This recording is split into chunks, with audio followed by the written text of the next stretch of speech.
एक ऐसी अद्भुत कहानी है जो मैं आज आपको ध्यानपूर्वक सुनाऊंगा, और इससे सुनने के बाद आप ज्यादा सोचना, डरना और चिंता सब छोड़ देंगे और आपका मन खुशियों से और प्रसन्नता से भर जाएगा। तो चलिए आज की कहानी की शुरुआत करते हैं। दोस्तों, एक समय की बात है, किसी नगरी में एक युवक रहा करता था। वो युवक अत्यंत दुखी था। वो बहुत निराश था। उसे ये समझ नहीं आ रहा था कि आखिर इस दुनिया में हर व्यक्ति अपने मतलब के लिए ही क्यों जीता है। उसे हर जगह हर कोई केवल स्वार्थी नजर आता था। वह हमेशा यही सोचा करता कि उससे कोई प्यार नहीं करता, उसकी कोई परवाह नहीं करता। सब उससे मतलब के लिए अपने संबंध रखते हैं। मतलब खत्म हो जाते ही सब उसे अपने आप से दूर कर देते हैं। दोस्तों, हमारे जीवन में भी कुछ ऐसा ही होता है। हम भी हमेशा किसी न किसी का साथ ढूंढते ही रहते हैं, और जब हमें किसी का साथ नहीं मिल पाता तो हम अपने आप को अकेला महसूस करते हैं, कमजोर महसूस करते हैं। हमें लगता है कि इस दुनिया में हमारे जैसे कोई है ही नहीं। हमें कोई प्यार नहीं करता, हमारी कोई परवाह नहीं करता। लेकिन हम यह भूल जाते हैं कि अंत में तो हर किसी को अकेले ही जाना है। वह व्यक्ति अपने इस अकेलेपन से बहुत परेशान हो चुका था, जिस कारण एक दिन उसने अपना घर छोड़ दिया और एक रास्ते पर निकल पड़ा। उसके मन में कई सारे विचार थे। उन विचारों में मग्न होकर वह उस रास्ते पर आगे की ओर बढ़ता ही जा रहा था। तभी उसे रास्ते में एक आश्रम दिखाई पड़ा। वह उस आश्रम की ओर आगे बढ़ा। तभी उसने देखा कि एक गुरु अपने शिष्यों को ध्यान करना सिखा रहे हैं, और उन्हीं शिष्यों में से एक शिष्य ने अपने गुरु से कहा, है गुरु, आखिर यह ध्यान क्या है और इस ध्यान को करने से हमें क्या लाभ? तभी वह गुरु अपने उस शिष्य के इस सवाल का जवाब देते हुए कहते हैं, पुत्र, ध्यान ही सच है और ध्यान हमें अकेला कर देता है। हम जितने ज्यादा अकेले होते जाते हैं उतना ही हम ध्यान में उतरते चले जाते हैं, और यही अकेलापन तुम्हें सत्य के मार्ग पर ले जाता है, तुम्हें सत्य की प्राप्ति करवाता है। वह युवक आश्रम के बाहर खड़े होकर यह सब कुछ देख रहा था, सुन रहा था। जैसे ही उसने उन गुरुवर के मुख से यह सारी बातें सुनी, वह दौड़ा दौड़ा उन गुरुवर के पास आया और कहने लगा, है गुरुवर, यदि ध्यान हमें अकेला कर देता है तो इसका मतलब यह हुआ कि मैं इन सब चीजों में श्रेष्ठ हूं। आप तो ध्यान का सहारा लेकर अकेले होते हैं, लेकिन मैं तो ऐसे ही अकेला हूं। मेरा ऐसा कोई नहीं है जिसे मैं अपना कह सकूं, जो मेरी परवाह करता हो, जो मेरा ख्याल रखता हो, और मैं अपनी राह पर अकेला ही चलता चला जा रहा हूं। उस व्यक्ति की ये सारी बातें सुनकर उन गुरुवर ने उस व्यक्ति को ध्यानपूर्वक देखा और उसके बाद उससे कहते हैं, भंते, अगर तुम अकेले हो तो तुम्हारे पीछे तुम्हारा पूरा परिवार, तुम्हारे मित्र, तुम्हारे शत्रु, तुम्हारे सगे संबंधी, इन सब को लेकर तुम कहां जा रहे हो? उन गुरुवर के मुख से यह बात सुनकर वह व्यक्ति चौंक उठा और उसने तुरंत ही पीछे मुड़कर देखा तो वहां पर कोई नहीं था। तभी वह उन गुरुवर से कहता है गुरुवर, कौन है मेरे पीछे? कोई तो नहीं, न मेरे परिवार वाले, न मेरे मित्र, न मेरे शत्रु, और न ही मेरे सगी संबंधी। मैं तो सबको पीछे छोड़ आया हूं, क्योंकि कोई मुझे नहीं पूछता, कोई मेरी परवाह नहीं करता, कोई मेरा ख्याल तक नहीं रखता, यहां तक कि मेरी कोई आवाज तक नहीं सुनना चाहता। लेकिन जब किसी के ऊपर कोई समस्या आती है तो वह मुझे अवश्य याद करता है, पर बाकी समय पर वह मुझे पूछते तक नहीं। उन्हें यह तक खबर नहीं होती कि मैं किस हाल में हूं, मैं जिंदा भी हूं या नहीं। उन सबको इन सब चीजों से कोई फर्क नहीं पड़ता। उन गुरुवर ने उस व्यक्ति की यह सारी बातें ध्यानपूर्वक सुनी और उसके बाद उस युवक से कहते हैं, भंते, तुम सही कह रहे हो, लेकिन जब तक तुम इन सभी को छोड़कर नहीं आते तब तक तुम भला अकेले कैसे हो सकते हो? वह व्यक्ति एक बार फिर से आश्चर्यचकित होकर पीछे मुड़कर देखता है और फिर उन गुरुवर से कहता है गुरुवर, यहां पर तो कोई नहीं है, मैं अकेला ही यहां पर आया हूं। लग रहा है कि आप मेरा मजाक उड़ा रहे हैं। मेरे पीछे कोई नहीं है, आप खुद देख सकते हैं, तो फिर आप ऐसा क्यों कह रहे हैं कि जाओ और इन्हें छोड़कर आओ? जब मेरे साथ कोई है ही नहीं तो मैं भला उन्हें कहां छोड़ूं, कैसे छोड़ूं? उस युवक की ये सारी बातें सुनकर वह गुरुवर मुस्कुराने लगे और उस युवक से कहते हैं, भंते, आखिर तुम मुझसे क्या चाहते हो? इस पर वह युवक उन गुरुवर से कहता है गुरुवर, मैं आपका शिष्य बनना चाहता हूं, मुझे कोई साथी चाहिए, मुझे अपना शिष्य बना लीजिए, मैं जीवन भर आपका आभारी रहूंगा। उस युवक की यह बातें सुनकर उन गुरुवर ने कहा, भंते, तुम चाहो तो यहां पर 1 महीने रह सकते हो। उसके बाद ही मैं यह निर्णय कर पाऊंगा कि क्या मुझे तुम्हें अपना शिष्य बनाना चाहिए या फिर नहीं। लेकिन तुम्हें मेरी एक बात माननी होगी। तुम्हें इन 30 दिनों के अंदर ध्यान का अभ्यास करना होगा। अगर तुम ये कर सकते हो तो तुम यहां पर अगले 1 महीने के लिए रुक सकते हो, अन्यथा तुम्हारे लिए यहां पर कोई जगह नहीं। उस व्यक्ति ने काफी सोच विचार कर उन गुरुवर से कहा, है गुरुवर, आप जैसा कहेंगे मैं वैसा ही करूंगा। आप चाहते हैं कि मैं इन 30 दिनों में ध्यान का अभ्यास करूं, तो मैं यह करने के लिए तैयार हूं। उस व्यक्ति ने उन गुरुवर की बात मान ली और आश्रम में ही रुक गया। अगले दिन सुबह सुबह वह गुरुवर उस व्यक्ति के पास आए और उस व्यक्ति से कहने लगे, भंते, तुम किससे बात कर रहे हो? तुम्हारा ध्यान कहां है?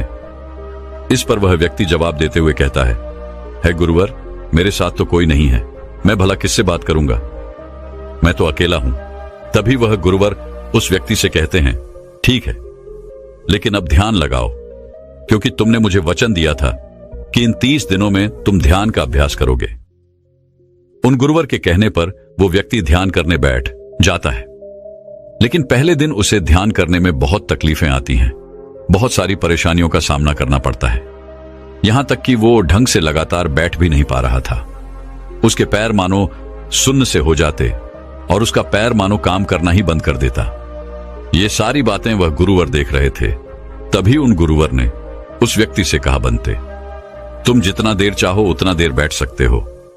ये ऐसा कोई जरूरी नहीं है कि तुम एकाएक लगातार बैठे ही रहो। यदि तुम्हें थोड़ी तकलीफ है तो तुम उठ सकते हो, टहल सकते हो और फिर आकर बैठ सकते हो। इतना कहकर वह गुरुवर वहां से चले गए। अगले दिन सुबह सुबह फिर वह उस व्यक्ति के पास आए और उस व्यक्ति से कहने लगे, भंते कौन है? किससे बातें कर रहे हो? कोई आया है क्या?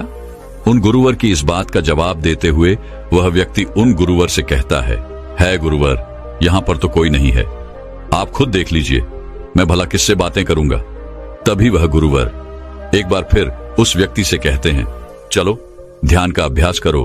तभी वह व्यक्ति उन गुरुवर से कहता है गुरुवर, क्या केवल आंखें बंद करके बैठ जाना, इसे ही ध्यान कहते हैं?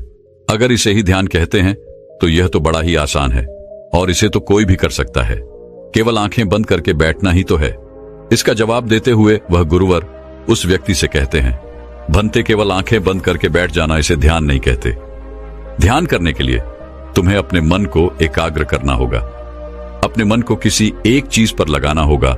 वह कोई भी चीज हो सकती है, बाहर की कोई आवाज या तुम्हारे भीतर से आने वाली ये सांसें, इन सांसों के अंदर और बाहर होने की आवाज। तुम ऐसी किसी भी चीज पर ध्यान लगा सकते हो जो लगातार वर्तमान समय में घट रही है, ताकि तुम्हारा पूरा ध्यान उस चीज पर एकाग्र हो और तुम्हारा ध्यान कहीं भी भटके नहीं, जिस कारण तुम उस पर ध्यान लगा पाओगे। और एक बात और याद रखना, जब तुम उस चीज पर ध्यान लगाओगे तो तुम्हारा ध्यान हटना नहीं चाहिए। इतना कहकर वह गुरुवर वहां से चले गए। अगले दिन जब वह सुबह सुबह एक बार फिर उस व्यक्ति से मिलने आए तो उन्होंने एक बार फिर उस व्यक्ति से कहा, भंते, आज कौन आया है? किससे बातें कर रहे हो? बड़ी जोर जोर से आवाज आ रही है। तुम यहां पर खुद शांति पाने आए हो या फिर दूसरों को अशांत करने के लिए? वह व्यक्ति उन गुरुवर से कहता है गुरुवर, पर यहां पर तो कोई है ही नहीं, तो मैं भला किससे बात करूंगा? यहां तक कि अभी तक मेरे मुख से एक शब्द तक नहीं निकला है, तो फिर आपको कैसे जोर जोर की आवाजें कहां से आ रही हैं? और जब मैंने एक शब्द भी नहीं बोला तो मैं भला दूसरों के लिए अशांति का कारण कैसे बन सकता हूं? तभी वह गुरुवर उस व्यक्ति से कहते हैं, ठीक है, चलो ध्यान का अभ्यास करो। तभी वह व्यक्ति उन गुरुवर से कहता है गुरुवर, मेरा एक प्रश्न है, क्या मैं आपसे पूछ सकता हूं? तभी वह गुरुवर उस व्यक्ति से कहते हैं, पूछो, तुम्हें क्या पूछना है? तभी वह व्यक्ति उन गुरुवर से कहता है गुरुवर, आप कहते हैं किसी भी एक चीज पर ध्यान लगाओ जो वर्तमान समय में घट रही हो, उस पर अपना पूरा ध्यान लगा दो। लेकिन जब मैं अपनी सांसों पर या फिर किसी ऐसी चीज पर ध्यान लगाने का प्रयास करता हूं जो लगातार घट रही है, तो मेरा ध्यान लगातार नहीं रह जाता। मैं पल पल भटकता रहता हूं। कभी मुझे कुछ याद आने लगता है तो कभी मुझे कुछ और याद आने लगता है। वो पुरानी चीजें, वो पुरानी यादें मेरा पीछा नहीं छोड़ती। आपके कल यहां से चले जाने के बाद मैंने ध्यान करने के लिए बहुत प्रयास किया, लेकिन वह पुरानी यादें बार बार मुझे याद आ रही थी, जिस कारण मैं एक चीज पर ध्यान लगा ही नहीं सका। तो अब मुझे क्या करना चाहिए? उस व्यक्ति की यह सारी बातें सुनकर वह गुरु मुस्कुराने लगे और वहां से चले गए। उन गुरुवर की हंसने की वजह उस व्यक्ति को समझ नहीं आई। अगले दिन सुबह सुबह एक बार फिर वह गुरु उस व्यक्ति के पास पहुंचे और कहा, भंते, ये तुम क्या कर रहे हो? इतना आलस, चारों ओर आलस ही आलस फैला हुआ है। अपने पास से आलस को भगाओ, अन्यथा यह तुम पर हावी हो जाएगा और फिर तुम हमेशा इसके अधीन बनकर रहोगे। तभी वह व्यक्ति गुरुवर से कहता है गुरुवर, आप तो रोज एक ही बात कहते हैं कि यहां पर कोई है, लेकिन मुझे तो कोई नजर आता ही नहीं। आप ही बताइए, यहां पर कौन है? तभी वह गुरु वह उस व्यक्ति से कहते हैं, ठीक है, चलो अभ्यास के लिए चलते हैं। तभी वह व्यक्ति उन गुरुवर से कहता है गुरुवर, मेरा एक प्रश्न है, आपकी आज्ञा हो तो मैं आपसे पूछना चाहता हूं। है गुरुवर। उस व्यक्ति से कहते हैं, हां पूछो, क्या प्रश्न है तुम्हारा? तभी वह व्यक्ति उन गुरुवर से कहता है गुरुवर, आपकी कृपा से अब मैं पहले से बेहतर तरीके से ध्यान कर पा रहा हूं, लेकिन अभी भी मुझे एक समस्या आ रही है, और वह यह है कि जब भी मैं अपनी सांसों पर ध्यान देता हूं तो मेरा मन एकाग्र तो होता है और मैं पहले से ज्यादा और अच्छी तरह से ध्यान भी लगा पाता हूं, लेकिन ध्यान लगाते लगाते मुझे नींद आने लगती है और मैं सो जाता हूं। फिर उसके बाद मुझसे ध्यान नहीं हो पाता। उसके बाद केवल बस मुझे नींद ही नींद आती रहती है और मैं ध्यान की तरफ फिर अपने आप को मोड़ नहीं पाता। उस व्यक्ति की यह बात सुनकर वह गुरुवर उस व्यक्ति से कहते हैं, यह तो अच्छी बात है। इतना कहकर वह वहां से चले जाते हैं। 5वें दिन जब सुबह सुबह वह गुरुवर उस व्यक्ति के पास पहुंचते हैं तो वे कहते हैं, भंते, तुमने इतने लोगों को क्यों बुला रखा है? इतने सारे लोग तुम्हें ध्यान नहीं करने देंगे। तुमने इतने सारे लोगों को क्यों बुलाया है? इन्हें यहां से जल्दी भेजो। मुझे ये बिल्कुल नहीं पसंद। तुम तो यहां पर अकेले आए थे जैसा कि तुमने कहा, तो फिर इतने सारे लोगों को तुमने आज क्यों बुला रखा है? इन्हें अभी के अभी वापस छोड़कर आओ। तभी वह व्यक्ति उन गुरुवर के बारे में मन ही मन यह सोचता है कि लगता है गुरुवर पागल हो चुके हैं। जब भी रोज आते हैं तो हमेशा एक ही बात कहते हैं कि यहां पर कोई है, लेकिन मुझे तो कोई नजर ही नहीं आता।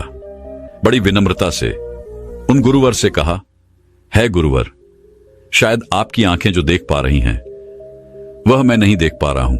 मुझे तो यहां पर कोई नजर नहीं आता। फिर आपको कैसे? यहां पर लोग ही लोग नजर आ रहे हैं। फिर गुरुवर उस व्यक्ति से कहते हैं, अच्छा ठीक है, चलो अब ध्यान का अभ्यास करते हैं। तभी वह व्यक्ति उन गुरुवर से कहता है गुरुवर, मुझे ध्यान के वक्त नींद आती थी। जैसा कि मैंने आपको बताया था, उस पर तो मैंने नियंत्रण पा लिया, लेकिन अब जब भी मैं ध्यान करने बैठता हूं, किसी एक चीज पर अपना ध्यान केंद्रित करता हूं, तो मेरे मन में विचारों का सैलाब होता है। मानो विचारों की बाढ़ सी आ जाती है।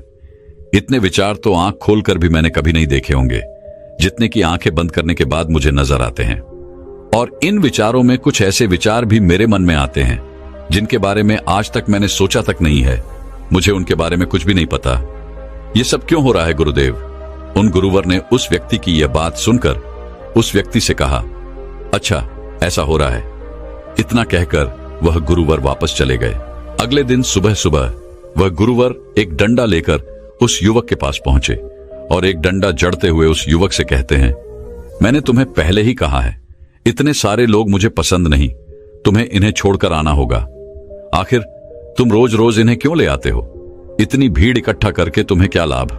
आज के बाद यह यहां पर नहीं आने चाहिए। इस बात का ख्याल रखना। यदि आज के बाद यहां पर कोई भी नजर आया और तुम्हारी बक बक मुझे सुनाई पड़ी, तो मैं तुरंत ही तुम्हें इस आश्रम से निकाल दूंगा। तभी वह व्यक्ति बड़ी विनम्रता से उन गुरुवर से कहता है गुरुर, मुझे तो यह समझ नहीं आता कि मुझे कोई नजर ही नहीं आता, लेकिन आप रोज एक ही बात कहते हैं कि यहां पर मैंने भीड़ इकट्ठी कर रखी है। जिन लोगों को भी मैंने लाया है उन्हें मुझे छोड़कर आना होगा, लेकिन मैं आपसे हर रोज एक ही बात कहता हूं कि मुझे कोई नहीं नजर आता, ना ही मुझे कोई यहां पर दिखाई पड़ता है और ना ही मैं अपने मुख से एक शब्द भी निकालता हूं, लेकिन फिर भी आप कहते हैं कि आपको लोगों की आवाजें सुनाई पड़ रही हैं।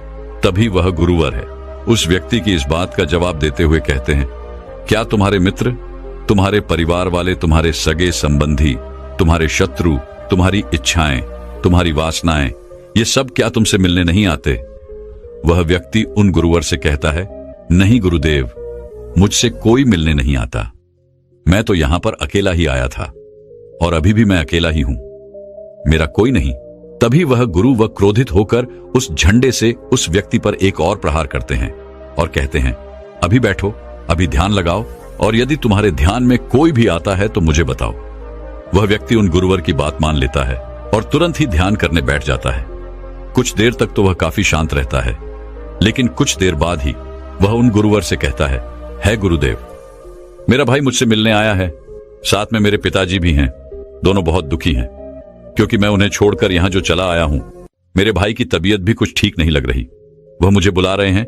मेरे बड़े भाई की पत्नी अर्थात मेरे भाभी मेरे बड़े भाई के साथ अच्छा व्यवहार नहीं कर रही, और तो और मेरी प्रेमिका भी आई हुई है। वह मुझसे पूछ रही है कि क्या तुम मुझसे शादी करोगे या फिर मैं किसी और से शादी कर लूं। वह भी बहुत दुखी नजर आ रही है। और इतना ही नहीं, मेरे कुछ मित्र भी पीछे खड़े हैं जिनसे मैंने कुछ कर्ज लिए थे।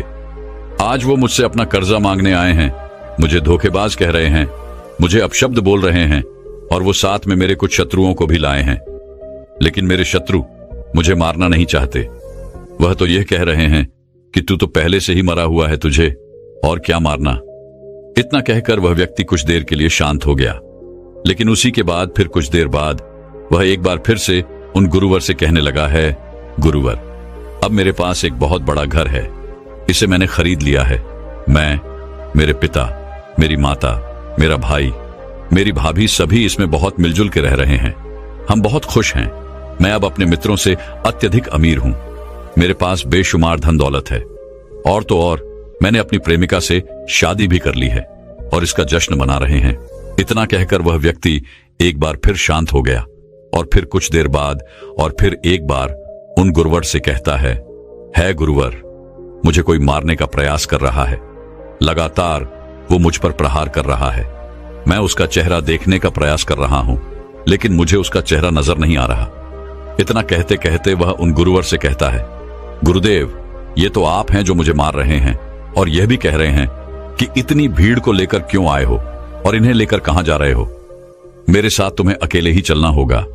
इतना कहकर वह व्यक्ति ध्यान से उठ गया और उनको रुके चरणों में गिर पड़ा और उनसे कहने लगा, है गुरुदेव, आप सही थे। आप जो हमेशा कहते थे कि इस भीड़ को लेकर मैं कहां जा रहा हूं, आप हमेशा यही कहते थे कि इन सबको छोड़कर आओ, लेकिन मुझे कोई नजर नहीं आता था। लेकिन आज मैंने उन सबको देख लिया जिन्हें मैं अपने साथ लेकर आया था, जिन्हें मैं अपने साथ लेकर घूम रहा था। हर कोई मेरे साथ ही है, मेरे पास है। लेकिन मैं ये सोच रहा था कि आखिर मैं इतना बेचैन क्यों हूं और मेरी बेचैनी की वजह क्या है। उस व्यक्ति की यह सारी बातें उन गुरुवर ने ध्यानपूर्वक सुनी और उसके बाद वो वहां से चुपचाप उठकर चले गए। उसके बाद से वो गुरुवर उसके पास कभी नहीं आए।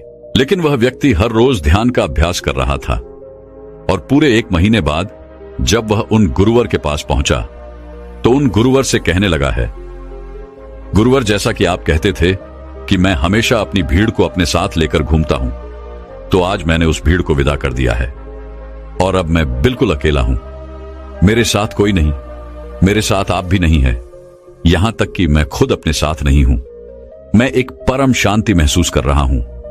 अब मुझे ऐसा प्रतीत होता है कि अब मेरे जीवन में कोई समस्या नहीं है, कोई समाधान नहीं है। मैं बहुत हल्का महसूस कर रहा हूं, मैं बहुत अच्छा महसूस कर रहा हूं, और इस शांति में जो आनंद है इसका क्या कहना। तभी वह गुरुवर उस व्यक्ति से कहते हैं, भंते, अगर तुम चाहो तो इस अकेलेपन को लेकर तुम अपनी दुनिया में वापस जा सकते हो। अव्याधि, तुम उस संसार में वापस भी लौट जाओ। भले ही लोग तुम्हारे आसपास क्यों न रहे, भले ही पूरी भीड़ तुम्हारे साथ क्यों न रहे, लेकिन फिर भी तुम अकेले ही रहोगे। फिर चाहे वह तुम्हारे रिश्तेदार हो, सगे संबंधी हो, परिवार वाले हो, तुम्हारे मित्र, तुम्हारे शत्रु, तुम्हारी भावनाएं या फिर तुम्हारी प्रेमिका, इन सब के साथ रहकर भी तुम पूर्ण रूप से अकेले ही रहोगे। और इतना ही नहीं, तुम्हारे जीवन में जब भी कोई बुरी परिस्थितियां आएंगी तब भी तुम बिल्कुल अकेले और शांत रहोगे और तुम हर परिस्थितियों का समाधान निकालने में भी अब पूरी तरह सक्षम हो चुके हो। और यदि अब तुम चाहो तो मैं तुम्हें अपना शिष्य बना सकता हूं, क्योंकि हो सकता है तुम्हें यह लग रहा हो कि यह 30 दिन तो पूरे खत्म हो चुके, लेकिन ध्यान का मार्ग अभी शुरू हुआ है। और याद रहे कि अभी तो बहुत कुछ सीखना है, जानना है, लेकिन कुछ रखना नहीं है।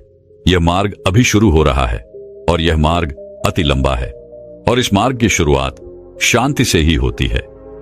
तभी वह व्यक्ति उन गुरुवर को प्रणाम करता है और उनसे कहता है, हे गुरुवर, मैं अपने घर वापस लौटना चाहता हूं, अपने उस संसार में वापस जाना चाहता हूं ताकि मैं अपनी जिम्मेदारियों को निभा सकूं और साथ ही साथ इस मार्ग पर भी आगे बढ़ सकूं। यदि आपकी आज्ञा हो। इतना कहकर वह व्यक्ति शांत हो गया। तभी वह गुरु मुस्कुराने लगे और उस व्यक्ति से कहते हैं, भंते मन शांत हो तो सब हो सकता है। तुम संसार में रहकर भी अकेले रह सकते हो, लेकिन एक बात याद रखना कि हमें सीखना बहुत कुछ है, जानना बहुत कुछ है, लेकिन रखना कुछ भी नहीं। अब तुम जा सकते हो, तुम्हारा कल्याण हो। तो दर्शकों, चलिए अब ज्यादा सोचने के ऊपर अगली कहानी की शुरुआत करते हैं। संपूर्ण मानव जाति एक दौड़ में लगी हुई है, एक ऐसी दौड़ जो कभी पूरी नहीं होती, जो उसके जन्म के साथ शुरू होती है और मरने तक उसका पीछा नहीं छोड़ती। लेकिन क्या कभी आपने ध्यान दिया है कि यह दौड़ किस चीज की है? जरा ठहरकर खुद से पूछिए कि आप किसके पीछे दौड़ रहे हैं और वास्तव में क्या यह दौड़ कभी पूरी हो सकती है? जिन भौतिक सुख सुविधाओं को इकट्ठे करने में इंसान लगा रहता है, क्या वास्तव में वो भौतिक सुख सुविधाएं उसे शांति या फिर आनंद प्रदान कर सकती है? सिकंदर ने मरने से पहले अपने सभी मंत्रियों को कहा था कि जब मेरी अर्थी उठाई जाए तो मेरा शरीर ढका हुआ नहीं होना चाहिए, मेरी हथेलियां खुली होनी चाहिए, ताकि सारी दुनिया यह देख सके कि जो सिकंदर पूरी दुनिया को जीत सकता था, वो भी अपने साथ कुछ नहीं ले जा सका। उसके हाथ खाली के खाली रह गए। लेकिन जीवन की बागडोर ऐसी होती है कि उसे कभी ठहरने का वक्त ही नहीं मिलता। कभी वह सोच विचार ही नहीं करता कि जीवन का सबसे बड़ा सुख क्या है और इसके विपरीत जीवन का सबसे बड़ा दुख क्या है। सुख सुविधाएं तो बहुत लोग इकट्ठा कर लेते हैं, लेकिन सही मायने में उसका भोग कितने लोग कर पाते हैं?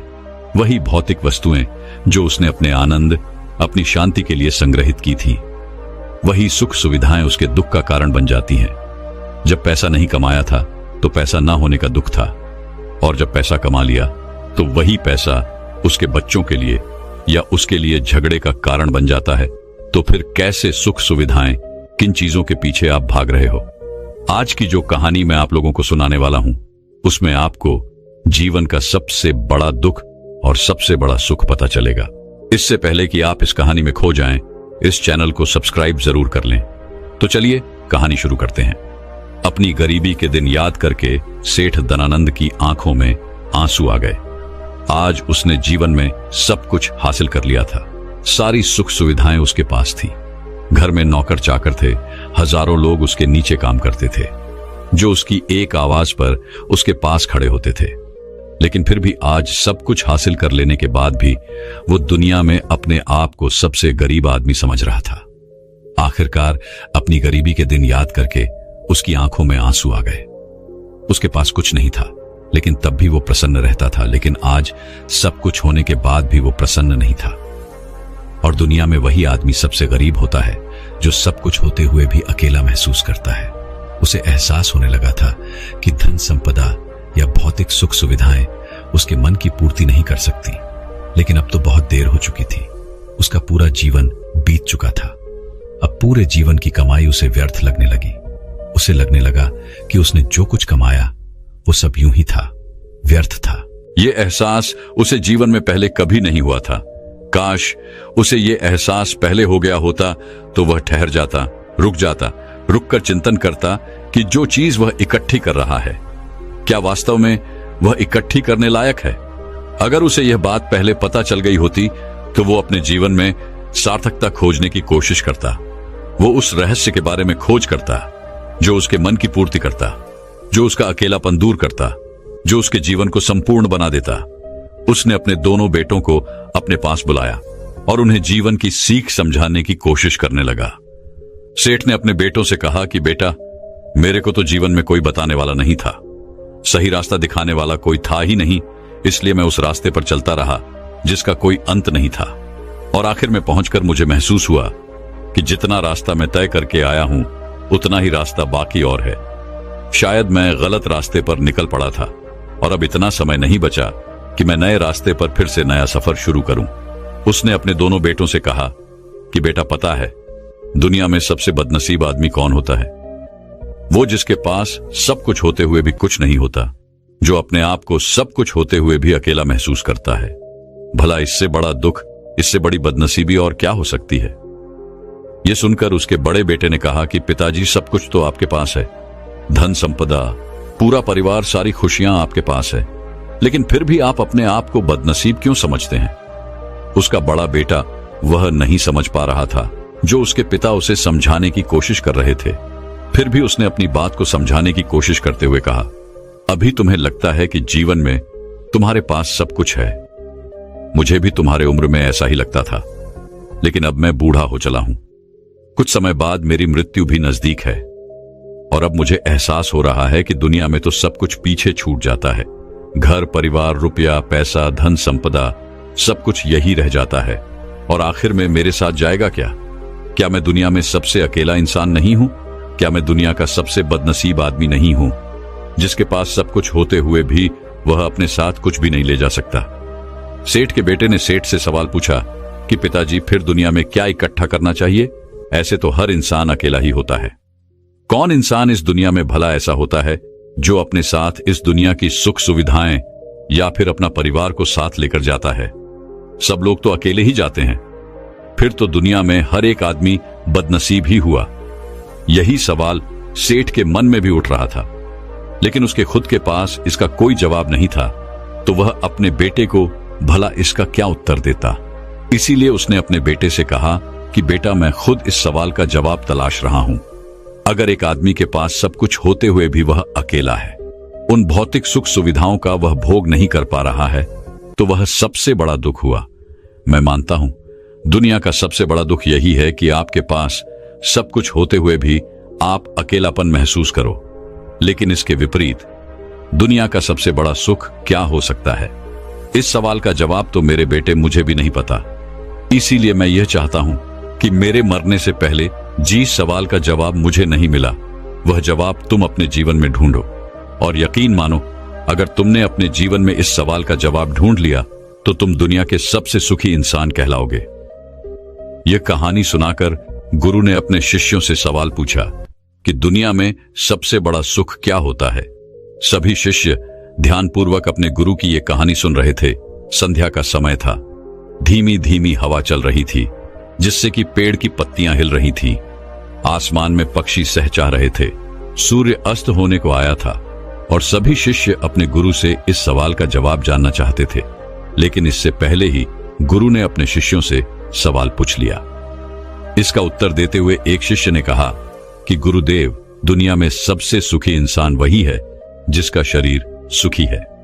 अगर आपके शरीर में बीमारियां हैं तो आपके पास कितनी भी भौतिक सुख सुविधाएं हों, आपके लिए वो व्यर्थ है। और इसके विपरीत अगर आपका शरीर सुखी है, अगर आपका शरीर स्वस्थ है, तो चाहे आपके पास कुछ भी नहीं हो, लेकिन उसके बावजूद आप अपने जीवन में सुखी रहोगे। इसीलिए संसार का सबसे बड़ा धन हमारा शरीर होता है।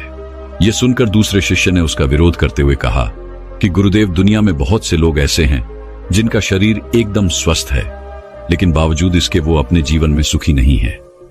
मैं मानता हूं कि जीवन में सबसे ज्यादा सुखी वही इंसान है जिसका मन सुखी है।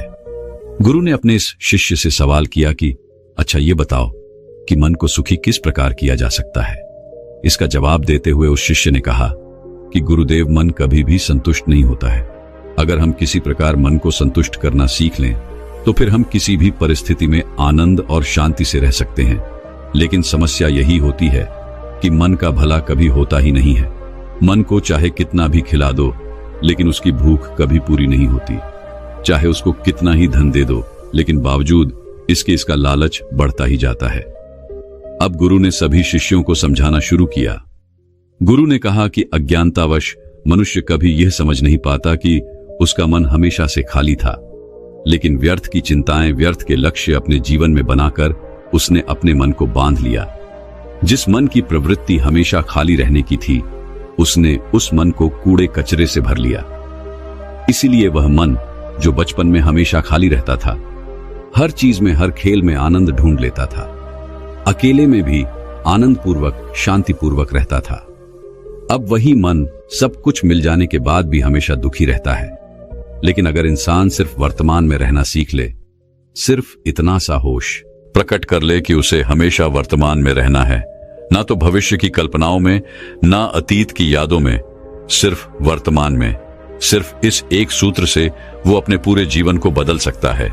वर्तमान में रहकर सभी सूक्ष्म सुविधाओं का भोग करना, पूर्ण होश के साथ, पूर्ण आनंद के साथ हर एक चीज का भोग करना, सिर्फ यही जीवन को सुखी बना सकता है। हम हर चीज को, हर काम को, हर रिश्ते को आधे अधूरे मन से निभाते हैं। जैसे कि खाना खाते समय हमारा दिमाग कहीं रहता है, हमारा शरीर कहीं रहता है, और इसीलिए जब शरीर और मन में दूरी पैदा होती है तो उससे तनाव पैदा होता है। अगर आपका शरीर और आपका मन और मस्तिष्क सभी एक जगह पर संगठित होना सीख लें, तो फिर आप अपने जीवन में उस शांति, उस आनंद का एहसास कर पाएंगे जो बड़े बड़े योगी पहाड़ों में तपस्या करके प्राप्त करते हैं।